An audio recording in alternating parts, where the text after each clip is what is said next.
Ladies and gentlemen.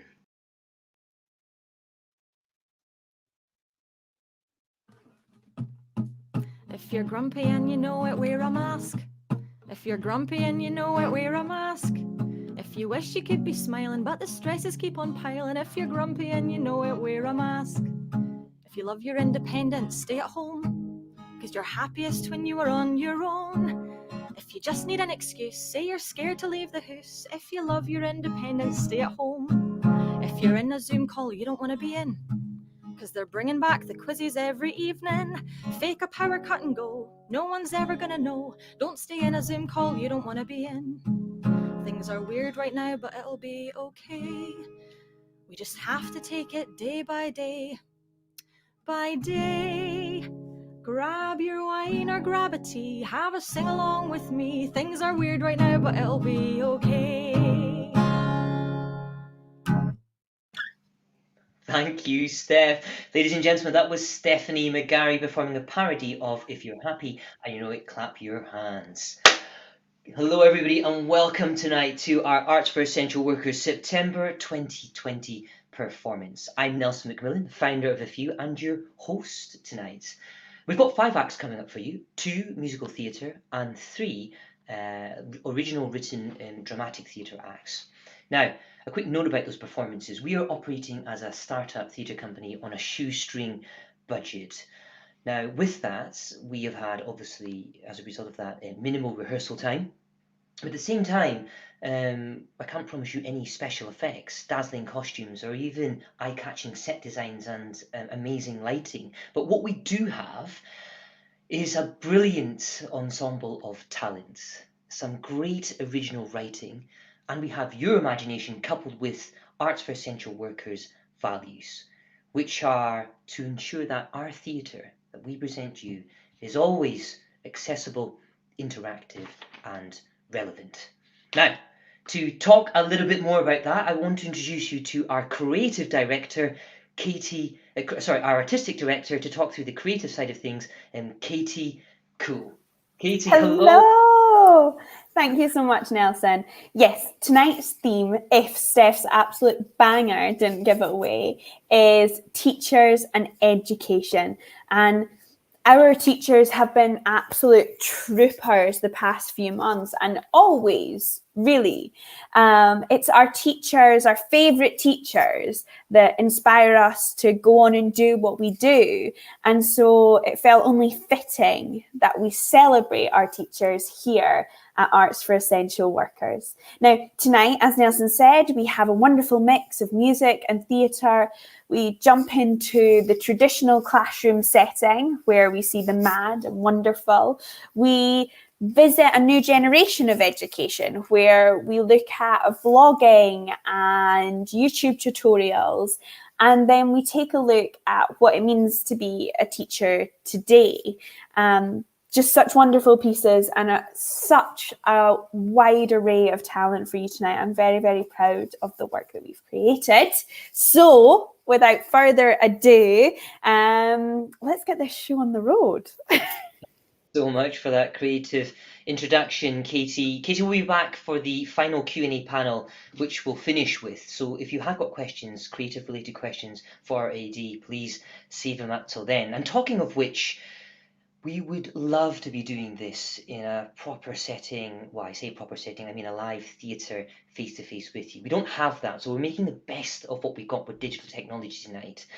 I know you're joining us on either Facebook or YouTube Live, and if you're on those platforms, please do interact with us this evening by typing in your comments, applause, your questions, and even if you feel brave enough, I implore you to maybe share a story or two if the music and the writing triggers that. Why?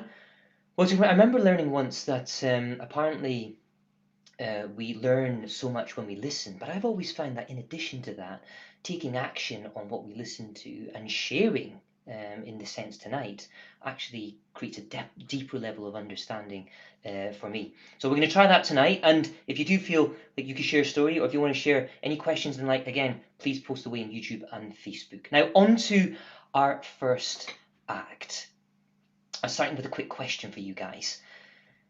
If anyone gets this question right, by the way, the first person who does get it right, we've got a little prize for you.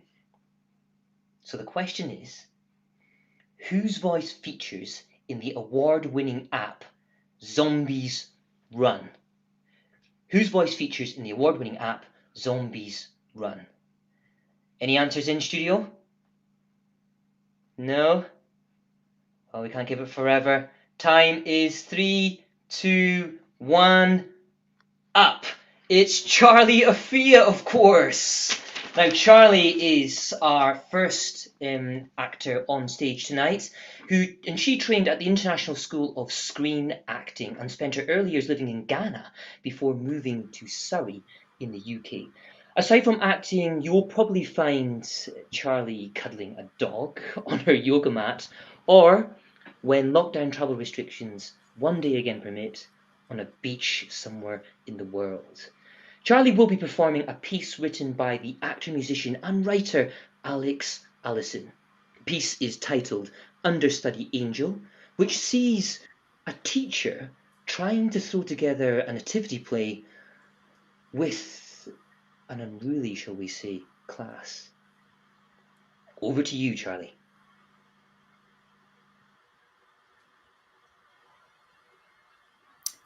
We have a problem, a big problem.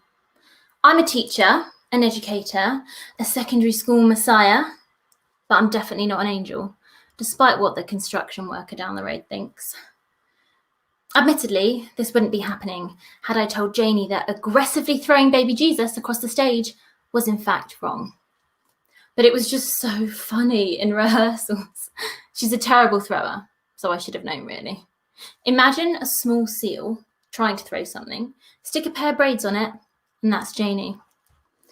And for some reason, Brady Seal turned into Miss Trunchbull during dress rehearsals, and turns out what comes up must come down. On Melissa's head, apparently. Oh, she's fine. Bit of a drama queen, to be honest. She's on her way to the hospital, and now I have to go on as the Angel Gabriel. I'm going to have to improvise my lines. What's an angel supposed to say? Don't throw doth their baby. Reach for the stars, but with your arms, not your whole body. Dream big, baby Jesus. Just sounds patronizing. Oh no. Now they're setting fire to the star. It's accurate to the nature of the star, I'll give them that. But just because Cirque du Soleil does it, doesn't mean we can. I've tried telling them, but they're all rather ambitious, and I don't want to crush any dreams, you know? Don't tell Janie, but there is no way she's getting in. Not after last year's performance of Oliver Twist. I personally think that being a teacher is so hard. I'm not looking for pity or sympathy or anything. It's just a lot sometimes, you know? There's one of me and like 20 of them, and they're miniature people, so it's worse. You don't always notice when one goes missing. 1 minute, Timothy was playing Joseph. The next, he's plugging himself into the Christmas tree plug socket. We even had to phone the fire brigade last week because Flora got herself trapped under the stage. I still don't quite know how that happened. But we've got the 3 wise men in isolation under thorough investigation. So one of them is bound to crack soon. It's a lot of responsibility to nurture these kids into fully functioning adults. Well, it makes sense why we end up the way we do, I suppose.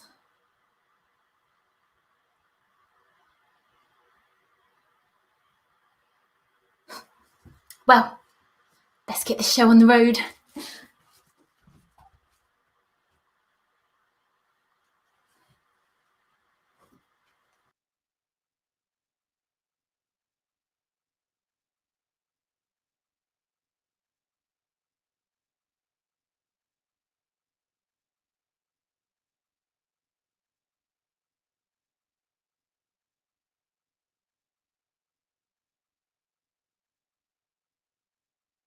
Thank you, Charlie, for that. That was amazing. Slight technical hitch there. I forgot to hit the mute button off, but here we go. We're back.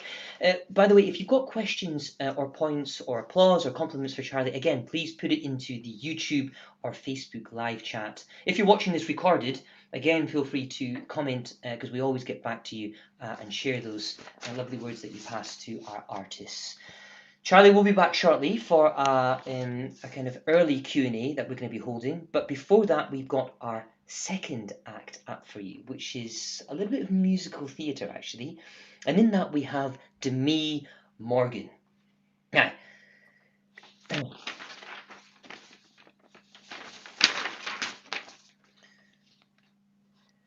Demi is represented by Nicola Bolton Management and is a musical theatre graduate from the Arden School of Theatre, where she has acted as the understudy of Hope Gladwell in Urinetown, the musical, in her final year production. Tonight, Demi is singing Far From Home I Love, written by Charlie Topol and Michelle Marsh, and from the musical Fiddler on the Roof. Demi, welcome, and over to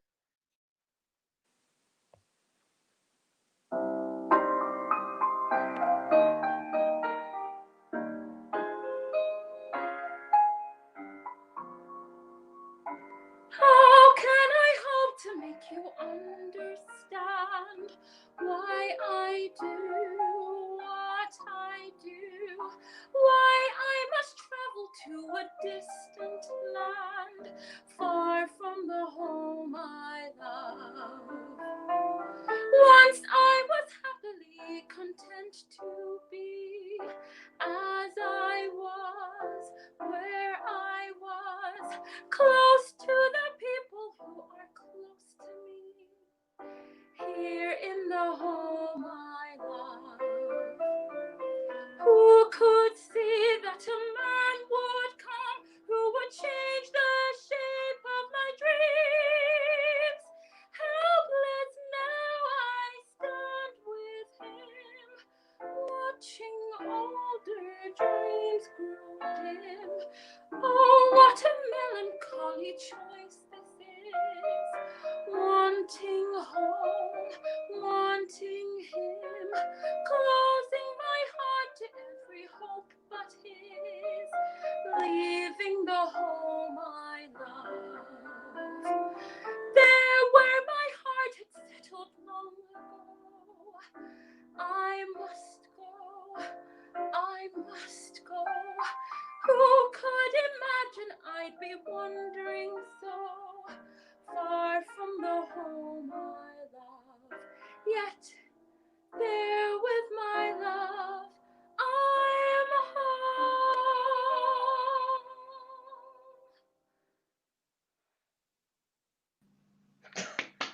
Bravo, Demi, bravo. What a song and what a voice, I have to say.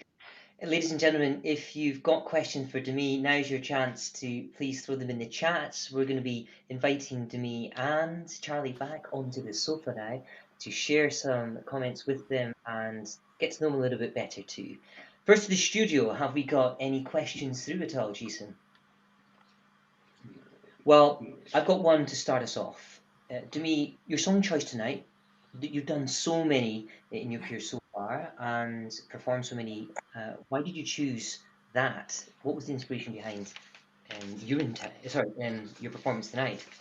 Yeah, I chose Far From the Home I Love because I kind of related to like leaving home. I've left home twice. I've went to Camp America and just left, and as well when I went to university, it's not in my home city or anywhere near, quite to be honest. So I had to leave, and it was about like saying goodbye and like doing things for yourself. So that's why I related to it and chose that song.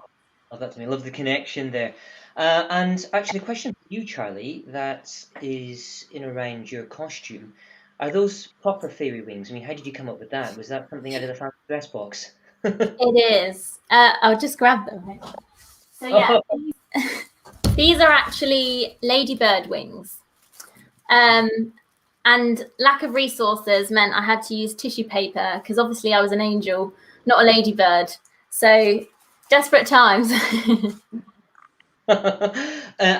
Were you an unruly student when you were in class, thinking back to the monologue, Charlie, and just thinking, how did you connect with that character?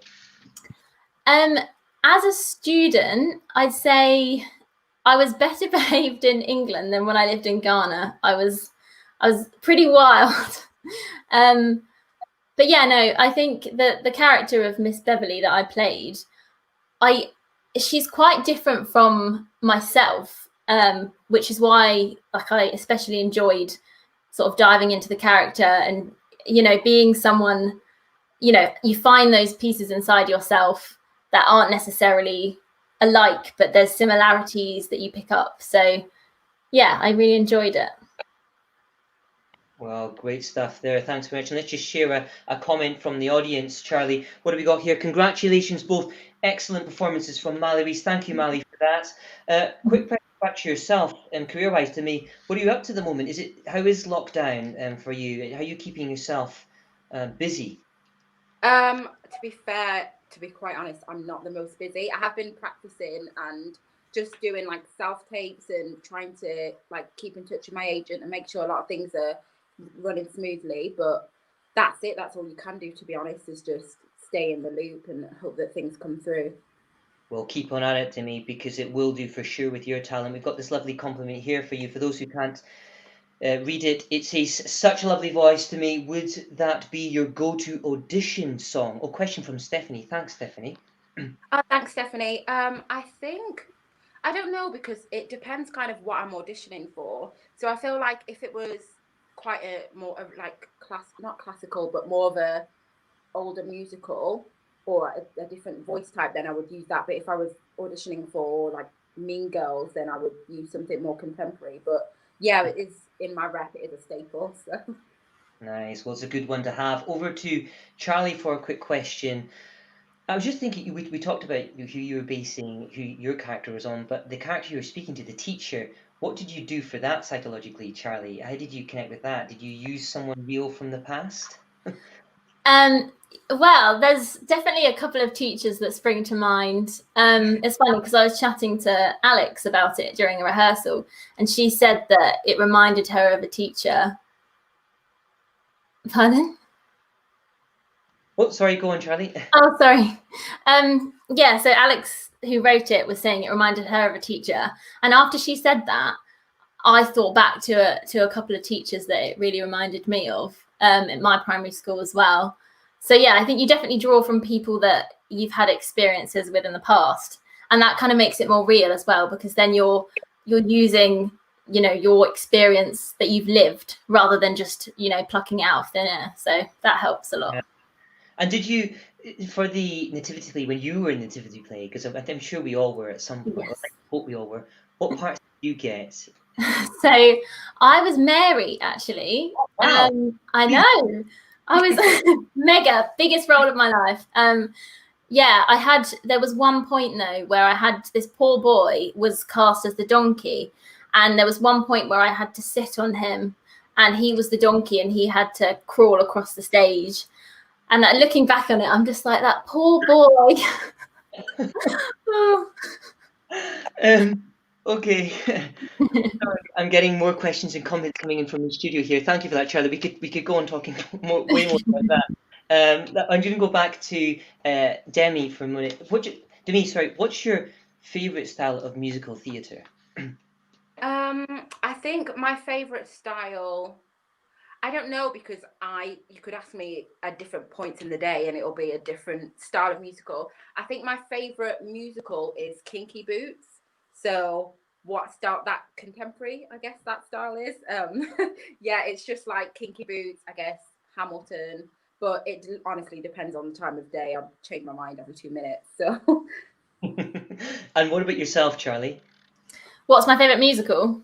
Yeah. Miss Saigon is personally my favourite. Obviously isn't on at the moment.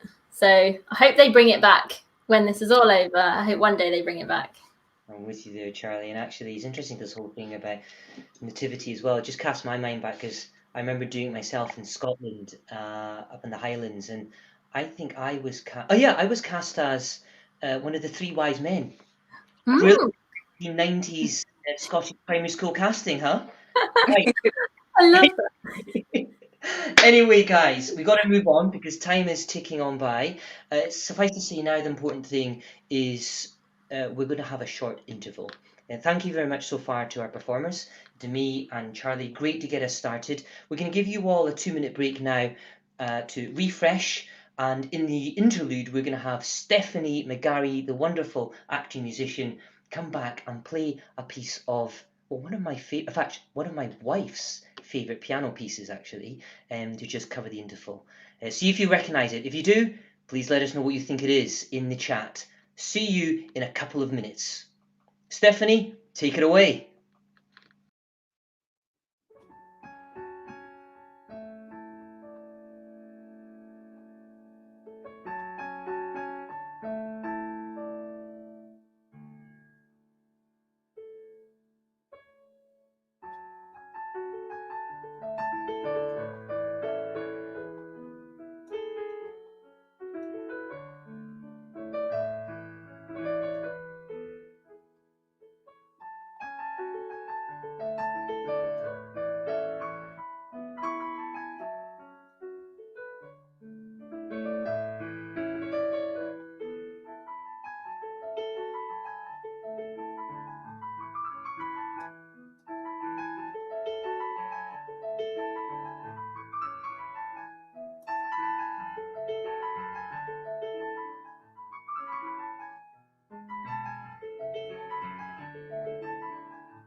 Stephanie, thank you very much for that live version of, did anybody guess it, studio? No guesses? Of Yamura, which is brilliant. I often listen to that to go to sleep with. So thank you very much, Stephanie. Stephanie will be back with the musical theatre number in a short while. Quick thing about our mission and purpose at Arts for Essential Workers, and that's to say we are all about performance for a purpose. That purpose being connecting arts with essential workers and their families. What we want to do with the art that we share and the work that we have tonight, the podcast that we have, is to encourage conversation and dialogue through the arts. We feel that actually talking about things, sharing our stories, helps ease the stresses and strains of everyday life. And in particular, what we're doing tonight is raising donations, donation money for a few to allow us to continue with this mission. And it's a mission that aims to prevent the number of mental health and stress-related injuries from rising, which we believe we can do with the stories that this wonderful talent and ensemble are sharing tonight. But at the same time, we're also raising money for a charity, and we have a different charity every month. This month's charity is our charity partner, lookup.live. Lookup partnered with us and is actually focused on raising awareness for digital well-being for youth in particular. They're quite big and growing in the United States when it comes to being in colleges, in universities, and in schools and promoting the idea of digital well-being. You can donate to us, of course, via our website, arts4ew.org. You can just see it in the little ticker below. And those donations will part, as I say, go to AFU and to Look Up. Okay, thank you very much for that, Jason, and sharing those points there from the studio. Now on to our next act, which is a duologue tonight from George Seymour and Anne-Rose van der Wiel. Now, George graduated from Arts Ed in 2019. Most recently, he has played Duke Orsino at the Greenwich Theatre Studios with Sneaky Rhombus Productions, and recently finished filming as young Misha for the feature film Tummy Ache. After graduating from Arts Ed in 2019, Anne-Rose van der Wiel has gone on to co-found the theatre company Fancy Another.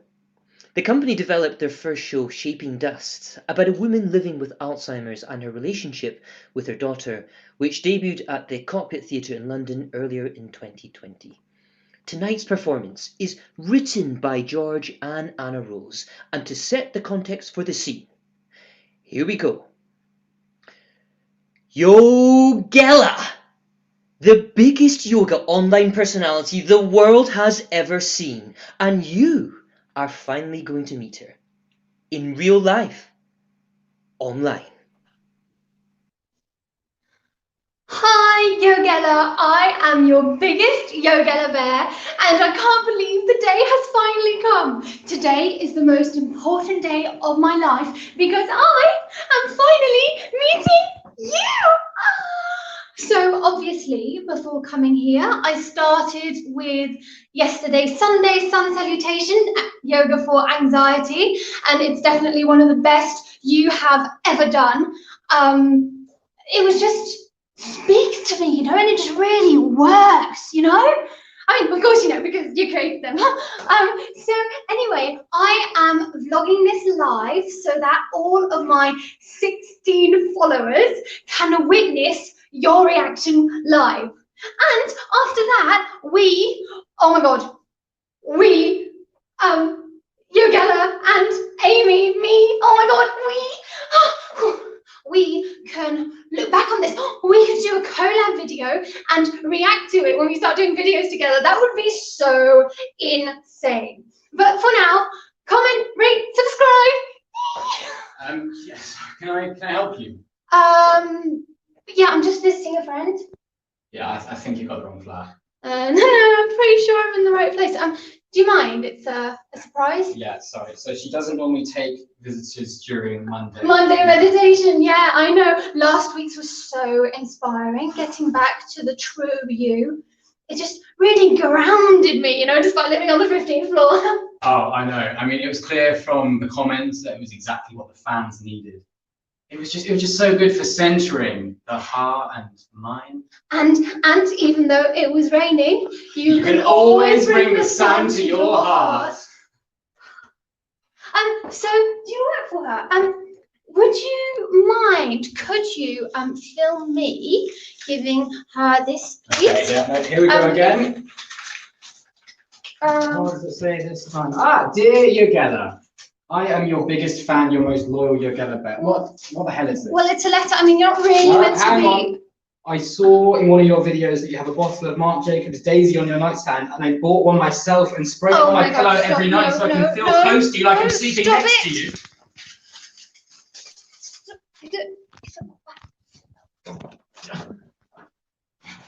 Look at this.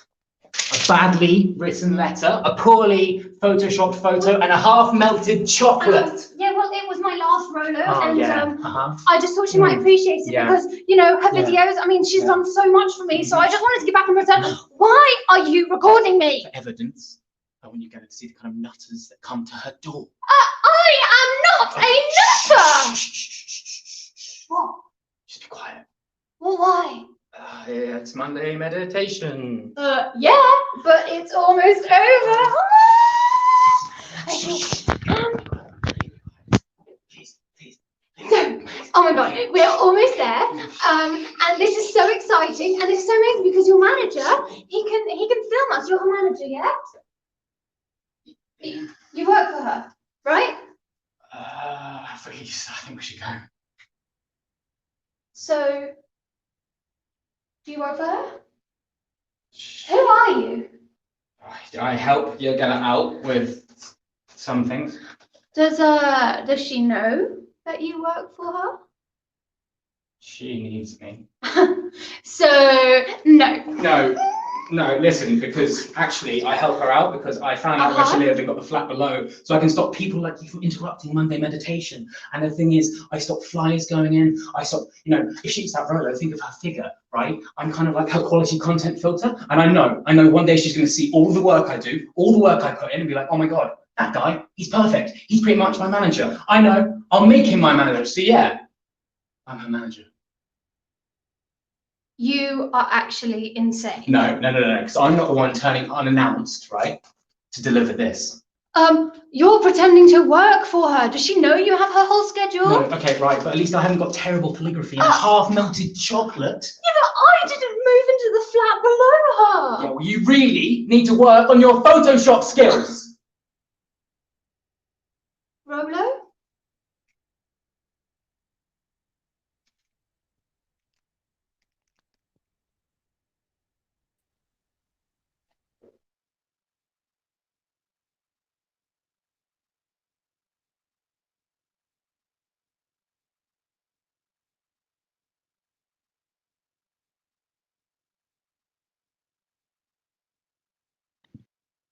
Right, okay.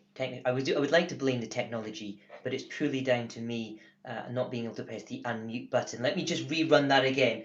A bit of a sun salutation and lotus pose there in tribute to the Yokela acts. Brilliantly done, George and Anna Rose. And they will, of course, be back for you when we hold the final Q&A at the end. But we do now have to move on to our next act, which is our penultimate act tonight. And we're going to be bringing you now Henry Mubairu.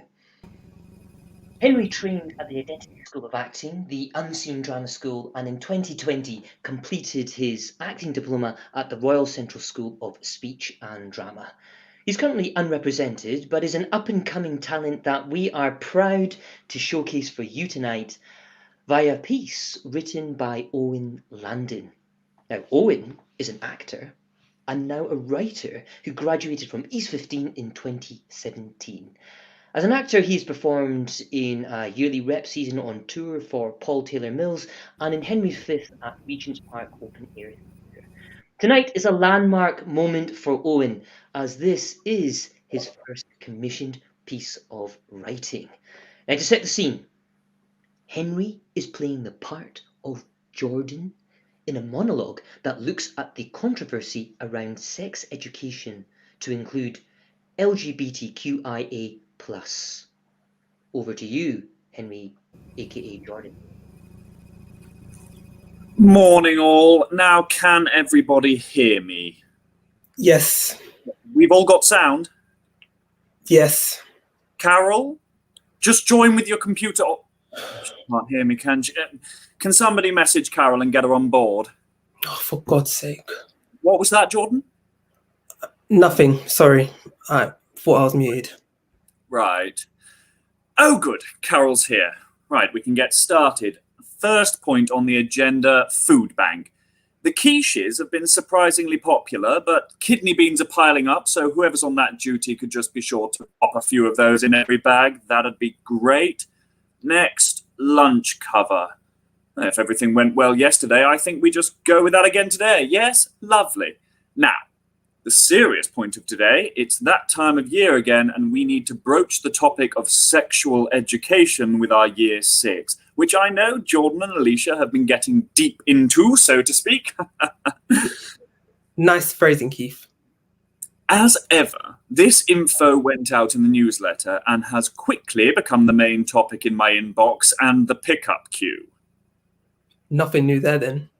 Now, as we all know, this year we're planning to tackle the themes of relationships, puberty, and introducing LGBTQIA+ awareness. However, this has not gone down well at all.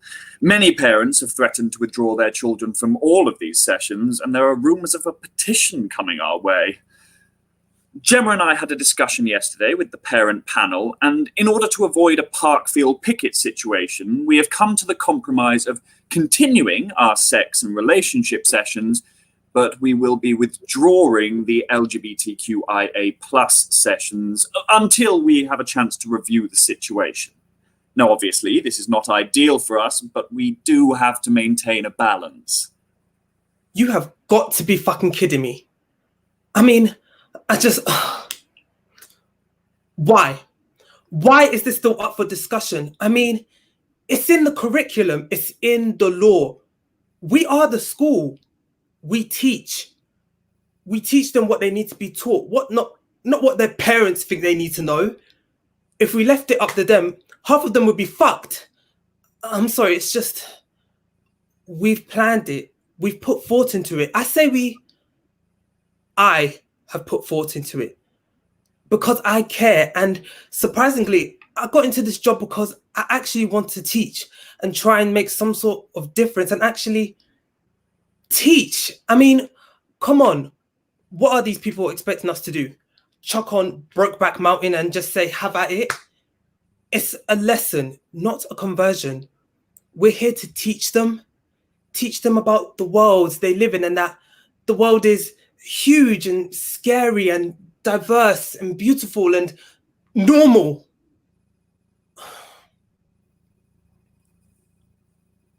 When did it change? When did the teachers lose all authority? They used to be respected and listened to. When did parents start doing whatever they want and schools just have to bend over backwards to stop them throwing a hissy fit in the middle of the street? It's just so infuriating. They see gay and they don't think boy likes boy or girl likes girl. They think gay sex. That's all it is. Sex. And that's just not the reality. Nobody looks at a little boy and girl playing together and thinks, oh, they want to have sex with each other. They go, oh, how cute is that little Rush and Khadijah playing together? They must like each other. It's not about sex. They just see a relationship. It's these sex-obsessed parents that are the issue. It's all they think about, and it's all they shout about. As if the second you tell their kids they can like whoever they want, they are going to become obsessed with each other's genitals. It's like the new Pokemon Go. Oh my days. You cannot teach someone to be gay. That's not how it works. And it's not what it's about. It's about crushes and feelings you don't fully understand. Not just for the queer kids, but for everyone. It's just even harder for the queer ones because it's never spoken about. So we should be speaking about it. It's our job to explain how sometimes they might look at someone and their tummy might go funny, or they might get tingly and get hot cheeks and not know what to say. And that's normal and it's okay. It doesn't matter who it is. And it doesn't matter if you don't feel like that about anyone. It's all just fucking feelings and it's all fucking fine. Surely it's better to know all of this so that they know how to be themselves, whatever that might be, and whatever they are able to just be safe. Oh, and before any parent or even any staff comes back at me and says, I only want to teach this to push my own personal agenda. No, it's got nothing to do with that. I want to teach it so they have what I didn't, what I and millions of other people like me weren't allowed. We weren't allowed to know we were valid and that we could be ourselves and exist in a world without fear of others or even fear of ourselves. And most importantly, is to keep them safe and to know what is safe. I didn't know any of this stuff, and I wish I did. I wish I had. I didn't know how to take care of myself or anyone I loved. And that was terrifying. No child deserves to think that they don't deserve to be a part of this world. They do. They all do. I do. If anyone thinks this doesn't apply to our school, they are bullshitting themselves. Of course we have queer kids here. I mean, has anyone even met Jax? I mean, not to stereotype, but come on. There are obvious people are here, and there are loads more who you can't even guess. Oh, and guess what? We have queer staff too. I know that might shock some of you, but then again, why would you know? I've never felt like I could even bring my partner to a staff meal because I have got a partner. So the questions about when am I going to find a nice girl and settle down can stop. I'm fine. But I've never brought him. You know why? I was too scared that people might change how they looked at me. And that right there is why it is so important that we teach them about it now, so that they don't end up an adult, happy, in love, but too scared to say that person's name at work, or to think that another person is lesser than because their love is different. No one ever spoken about it when I was at school. Gay was bad and that was it. And God forbid we knew anything else on the spectrum. Bi, lesbian, queer, asexual, pansexual. I could keep going. Not because, oh, they come up with a new label every week, but because there are a million ways to love. I was never told that, and I bet no one else was. I was told that teachers taught you what was right and what was wrong. So if nobody's talking about it, it must be wrong. So how do you think I felt when I got those funny feelings in my tummy and all I knew was that it was not okay? But it fucking was. Rather than running to my mom to tell her that I fancy someone at school, like the straight kids, I ran home and cried and prayed not to feel like that anymore.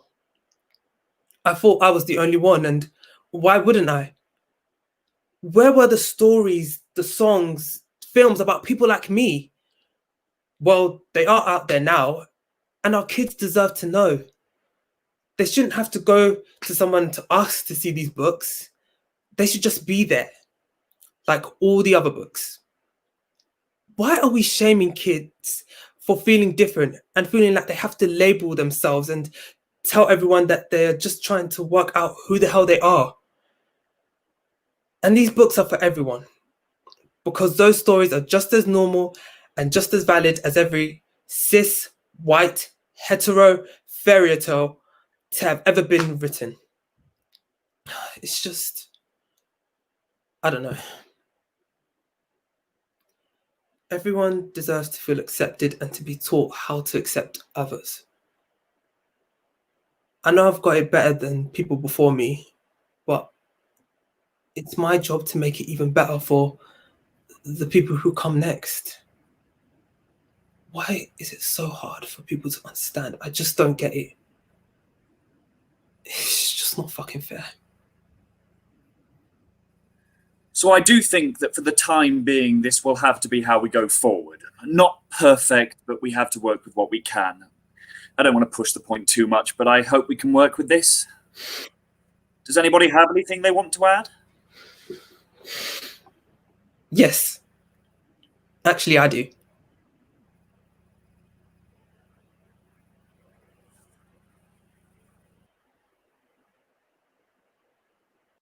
Thanks very much, guys. I think the thing for me is that triggers is the beauty about storytelling is that we can address so much through the stories that we tell, through the art that we share. That was certainly had a poignant and thought-provoking impact for me. And if it did for you, did trigger anything, stories or comments, compliments, please again share them away on YouTube and Facebook with us, and we'll share it with the talents. The guys will all be back very shortly after we bring you our final act tonight, which we have Scotland, Stephanie McGarry coming home and bringing the baton home tonight. Steph is a writer, actor and musician originally from Fife, Scotland. After graduating from the Guildford School of Acting, she has worked across the UK in productions ranging from open air Shakespeare to a musical adaptation of the much loved TV show Friends. She self-produced and released her first album in October last year. And tonight, Steph will be performing her own song, Uni. Take it away, Steph. I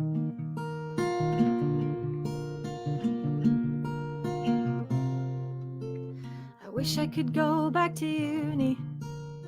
I would do better this time. I left with a second, 'cause everything beckoned to me. I wish I could go back to uni and savor the freedom I had. I'd leave with a second, but I wouldn't waste one more second of it feeling sad.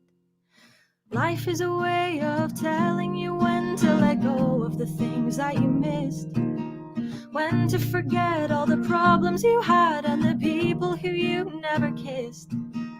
And though we are faced with uncertainty and a world that is changing each day, don't wish you could go back to uni.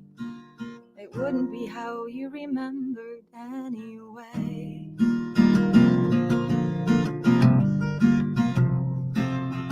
I wish I could go back to uni.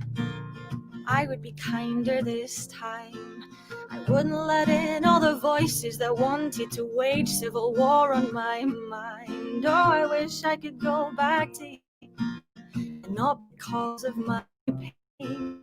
'Cause wishing and wanting is only for haunting the memories you can't make again. And life is a way of telling you when to let go of the things that you missed, when to forget all the problems you had and the people who you never kissed.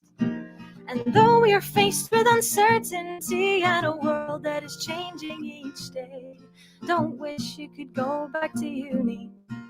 It wouldn't be how you remembered. Don't wish you could go back to uni. You can become your own shelter. Don't wish you could go back to uni. It wouldn't be how you remembered anyway.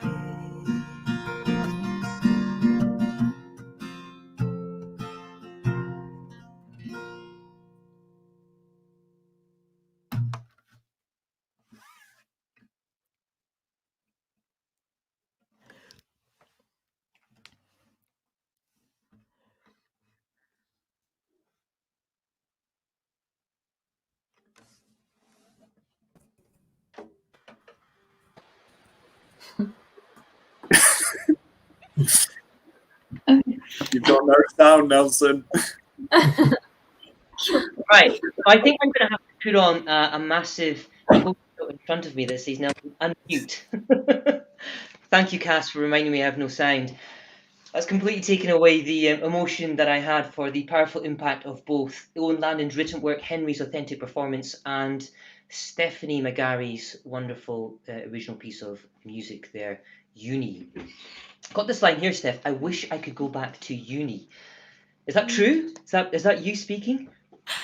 It wasn't actually. It was that is one of the very few not personal written songs. There's elements of it because you do get a bit nostalgic, but it actually happened because a couple of days ago I was avoiding my responsibilities, so I was avoiding everything I was supposed to be doing, and asked on my Instagram story if people would give me a little challenge. So would give me subject matter, a title, and a major or minor key, and then I would try and write a song in less than 10 minutes using those things. So that was one that came out because someone said, I want you to write about leaving uni with a 2-1 and wanting to go back and do better. So I went, okay, and wrote the first kind of little verse and chorus for that. And then when Katie was like, oh, you need to, I'd forgotten that I had to do a second song. I went, oh, bother. So I went to this song and just finished it basically yesterday. And then that's where it ended up today. I'm hearing this rightly. I'm hearing this correctly. You wrote this yesterday. I finished it up yesterday, yeah. Finished it up yesterday. Brilliant. Brilliant. Just nervous looking down to my lyrics. I don't know if you caught that. Well, no. I mean, maybe the audience did. We're going to share some comments from the audience shortly, maybe a couple of questions. But Steph, I certainly didn't. And to me, it was as if you'd had that in your back pocket for some kind of audition piece. That's how it came across. So well done. Thank you. You've done Scotland proud, that's for sure. Okay, we got a comment. What's that? Is there anything I can find? Okay, so we got a question from Stephanie for Stephanie. Stephanie Mac for Stephanie McGarry. Get that. Is there anywhere I can find that song online? When this is published, it'll be online. Apart from that, I am intent. Someone had suggested to me. I think it would be good because I made a few. I called them 10-minute bops, which was really thinking quite highly of myself calling them bops. But someone suggested that I make an EP with the ones that I wrote, finish them off, and then properly record them and release it as an EP. So I thought, yeah, I'll probably do that. So it will be, Steph. Keep your eyes peeled, and it'll be out somewhere. Sorry, thank you very much, Steph. We have another comment that's just come in. It's from Moa Meyerson. It makes me think of the song from Avenue Q. Oh, it was based off that. That was part of the brief. The person said to me, I want you to write something 2-1. I'm thinking, I wish I could go back to college from Avenue Q. So, way. Well done. Purely copyrighted from that. I'm waiting to be sued. Brilliant. I want to go over now to Owen. Sorry, actually, we'll work back. So a question here for Owen Landon and George. Let's start with Owen. Owen, what do you prefer? We know you can do both now, writing or acting, having done that. Oh, God. I started out as an actor. Definitely. That was the thing that I've been doing since I was a little kid and stuff. And went to drama school with Katie and been through all that stuff. And I kind of just got into writing steadily more and more over the last couple of years when I kind of got bored of waiting for jobs to come along and like the right part to fit you. And I was like, well, if it's not there, if I write the part for me and I cast myself in it, I'll get the job. So it's a pretty nice one. And yeah, so I definitely like writing because it does give an outlet. I think I write more for screen than stage, but I definitely prefer performing on stage because you get the live audience and there's nothing quite like that. Yeah, well, thanks for sharing that. We've got some comments coming through here. One from Molly, which is such a powerful piece by Owen and Henry, and an important conversation to be had in the educational environment. Absolutely. Henry, let's move to you for a question. And please keep on writing, Owen, because you've got something there. You know, you've got some talent there for sure. Henry, how did you find that authenticity tonight? Because I definitely connected with your work. Oh, thank you. Yeah, I mean, it was such a beautifully written piece that I even had the pleasure to perform it, and I think a lot of people can relate to it in one way or another, regardless of whether it's directly related to you. I think everyone can relate to that idea of like being passionate about something and wanting change. I think it's something that a lot of people do really aspire to, like really just push for our society today. So when I read Owen's piece, I just resonated with me so much, and I just know that it will probably resonate with a lot of people too, in terms of like really having that change in regards to the education system. So yeah, I mean, it was honestly a pleasure to perform this. Well done, Henry. We look forward to seeing more work from you in the future. Let's move on now to George and Anna Rose, a co-authored piece. Could you just give us a little bit on the devising for that? What was the inspiration behind Yogella? Brilliantly done and very entertaining, by the way. Let's go with Anna Rose first. We're good. Well, with lockdown, it's been kind of, hard to try and keep like the juices flowing, and because we were in a bubble together, we just thought, let's write a scene together, and we were just thinking of our two casting types, and we just went from there really, and came up with Stork. So George, do you do yoga? I mean, I love this idea of stock talk. I mean, so obviously I didn't before. I did a bit in drama school, but then obviously during lockdown, there was Yoga with Adrian, which absolutely, I think everyone knows. And we thought about Yoga with Adrian and then this whole Zoella performance as well, and kind of meshed them two together. To answer your question, I did. It was a good week. They're to the past now. I have to say to everyone, just to give everyone a bit of backstage access, the technical rehearsals behind all of these, obviously minimal amount of time we had to prepare, but well done to you guys for juggling the mobile phone switches, the creativity behind technical faults, and even the rate, like, subscribe, loving that, and loving the talent we've got on show for you all tonight with all the work they've done. In fact, let's just have a round of applause for a moment, please, and share some of the comments we've got in the studio, which we've got loads. Well done to that talent. We're going to bring in Katie Cole, our artistic director, just to share some closing thoughts before we finish. Katie, did that go the way you planned it tonight for your education-themed vision? Yes, hello. Yes, you know what? It went so much better than I could have thought. I was saying to you, Nelson, in our tech, and this was sort of towards me and Steph, because I direct the theatre pieces. I am not musically talented. My family will vouch for that. I don't really see much of musical stuff before the show, so I come into tech and I meet these beautiful songs, and so I was just blown away in tech today. And so I'm so proud of everybody. And then the pieces really came together. I want to give a round of applause to Jason, who is our creative director behind the scenes, who is like crouching next to Nelson right now doing all of our tech, because we really plowed him with it into this, with having Owen and Henry, having our like phone switching of Anna, Rose and George. You know, we made him work for it, but I think it came together perfectly, and I'm so very proud of everyone. I thought some really wonderful pieces were created this evening.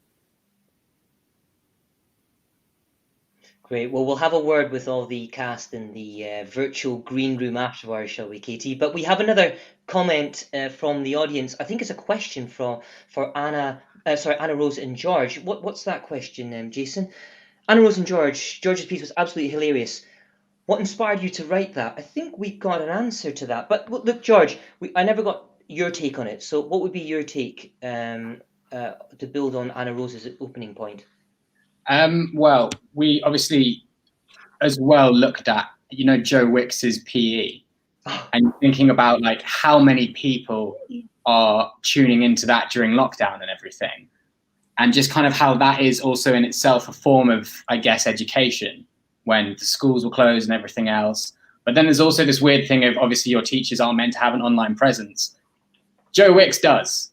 And so it's a very weird dichotomy of you're learning from them, but then there's also a selling thing, and so that's kind of a bit of inspiration as well.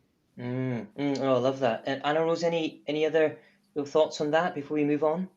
Well, yeah, but with lockdown, you have a lot of because it's interesting with yoga, because there are so many yoga like YouTube channels and everything, but there's not really that two-way. So obviously the one who's what people are watching and doing the yoga, you're getting everything from the YouTuber, but they're not getting anything back. And so it was interesting to like get it from that side of things. Yeah, especially as we both tutor as well, and also via Zoom now. So it's interesting to flip it in that way. Love that, Anna Rose. Thank you for the perspective. It's really good for me to get a grasp of that. I know it's fueling our creative team's ideas. Katie has a team working with her. She's got Dr. Keshav, Shri, and Jason. And I think, just as an idea here around the creative process, there's stories all around us. It's everybody, I feel, has a story to tell. And if you don't, actually, it doesn't take too far to look, and you reach something that is often entertaining, but many times, I think, more deeper. So thank you for your comments, everybody. I think I saw something flash past there about George being incredibly handsome. Secret admirers, of course. You've got everyone's Instagram handles now as well, so you can DM them. Now, Jason, is there another comment you wanted to share? No. Okay, I just want to bring in Charlie and Demi before we finish. We've got 1 minute. Charlie and Demi, any thoughts on, looking back or reflecting on lockdown, on essential workers and the whole coronavirus pandemic, and what we're doing tonight, our purpose, our mission here, performance power purpose, supporting essential workers and trying to prevent, mental health cases from rising and stress-related injuries. Your thoughts or stories about tonight and the impact that the arts you feel has for essential workers. Let's start with Charlie. maybe, you know, how would that helped you, Charlie? Oh, it's just so important. I feel like a lot of people's outlets come from creativity, whether it's, you know, reading something, painting something, watching something. I know that we all obviously use theatre and things to sort of escape from ourselves. So I think that's so important. And like you said, these key workers, they're working so hard. And for people like, you know, me personally, you know, I can sit and do my yoga, cuddle my dogs and stuff, but that's not a luxury that a lot of people have. And I think it's important to note that your mental health and your physical health are two, you know, they're on par. You have to balance them out. And I think having that creativity, you know, doing things like this, whether it's for other people, like for the audience and for yourself, it's just so important. And yeah, I think it's great that Charlie. this exists. Yeah.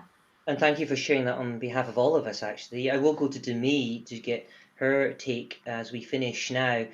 Demi, you know, your take on the arts and the impact for essentially, you know, do you feel like you've given back sharing your work tonight? Yeah, I do agree with what Charlie's saying, and the fact that it's like escapism. And even though some people are still at work and some people are at home, those people that are at work don't get any other outlet because they're just constantly doing everything for us while we're all working from home and things like that. So even if you just give someone like an hour of something that can make brighten their day, keep that person going, and they think that there's something after and something to look forward to rather than the mundane. And I just think that it's really important to keep people keep their spirits up and have a form of escapism through music or acting or anything that they can, that's not their norm, if that makes sense. Yeah, absolutely, Demi. Well, thank you for that. And thank you for everybody, our talented ensemble. I said tonight we're bringing you high quality professional work, and I feel that we have delivered on that. Well done, cast. Well done, crew. Thank you to our patron, our advisory council members as well, and everybody who supports us, including yourself, the audience. Please share our message. We're here the last Thursday of every month. We'll be back in October. And in the meantime, if you believe in our mission, if you support the work that we do, please donate or support us via www.arts4ew.org. That's it for this evening in September. We'll be back in 1 month's time.